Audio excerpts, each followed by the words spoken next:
కొన్నిసార్లు బాధ అనేది జరిగిపోయిన విషయం గురించి కాదు, మనం దాన్నే మన మైండ్లో రీప్లే చేసుకుంటూ ఉన్నప్పుడు కలుగుతూ ఉంటుంది. కొన్ని జరిగిపోయిన విషయాలు మన మైండ్లో రోజు మళ్ళీ మళ్ళీ రన్ అవుతుంటాయి. సైకాలజీ చెప్తుంది, the more you resist reality the more you suffer. జరిగిపోయిన దానితో ఫైట్ చేస్తే మైండ్లో స్ట్రెస్ పెరిగిపోతుంది.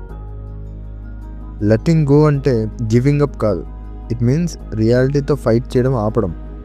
వీక్నెస్ కాదు, ఇది awareness. Hello guys, welcome to life క్వేర్స్.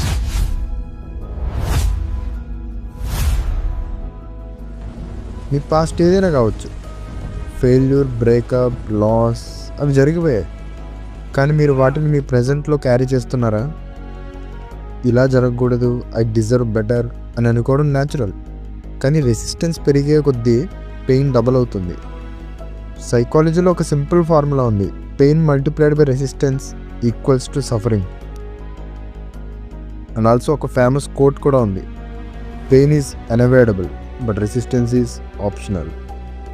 రియాలిటీని accept చేయకపోతే బ్రెయిన్లో కార్టిసాల్, స్ట్రెస్ హార్మోన్ ఎక్కువ రిలీజ్ అవుతుంది. అందుకే ఓవర్ థింకింగ్, యాంగ్జైటీ, స్లీప్లెస్నెస్ ఇవన్నీ కామన్గా చూస్తుంటాం. మెయిన్లీ యాక్సెప్టెన్స్ అంటే ఇది జరిగింది అని కామ్గా చెప్పడం, ఫైట్ మోడ్ నుంచి హీలింగ్ మోడ్కి షిఫ్ట్ అవ్వడం. బట్ రాడికల్ యాక్సెప్టెన్స్ అంటే I don't like this but this is reality అని యాక్సెప్ట్ చేయడం. ఒపీనియన్ కాదు, ఫ్యాక్ట్.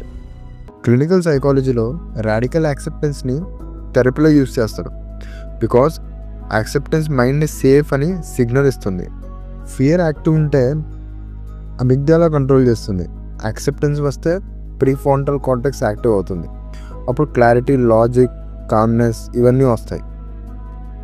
ఫైట్ చేస్తూ ఉంటే మనం సర్వైవల్ మోడ్లో స్టక్ అవుతాం.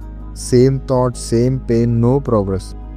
అదే యాక్సెప్టెన్స్ చేసిన మూమెంట్లో మీ ఎనర్జీ ప్రజెంట్కి వస్తుంది. అప్పుడు సొల్యూషన్ కనిపిస్తుంది, అప్పుడు గ్రోత్ స్టార్ట్ అవుతుంది.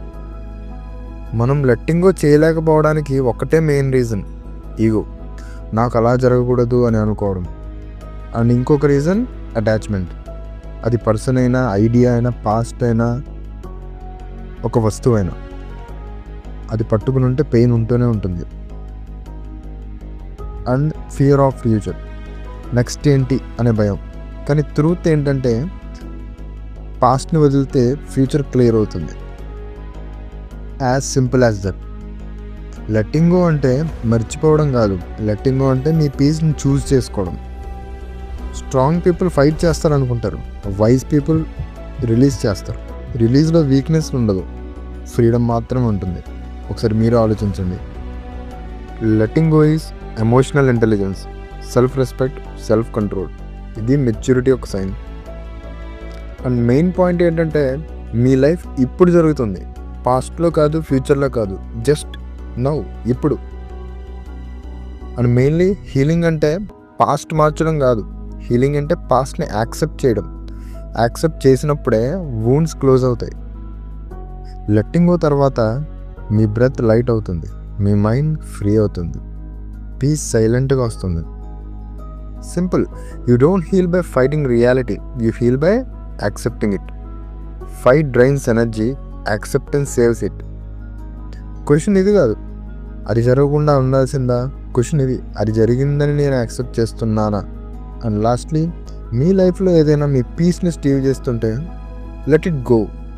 Not because it didn't matter but because you matter more. That's it.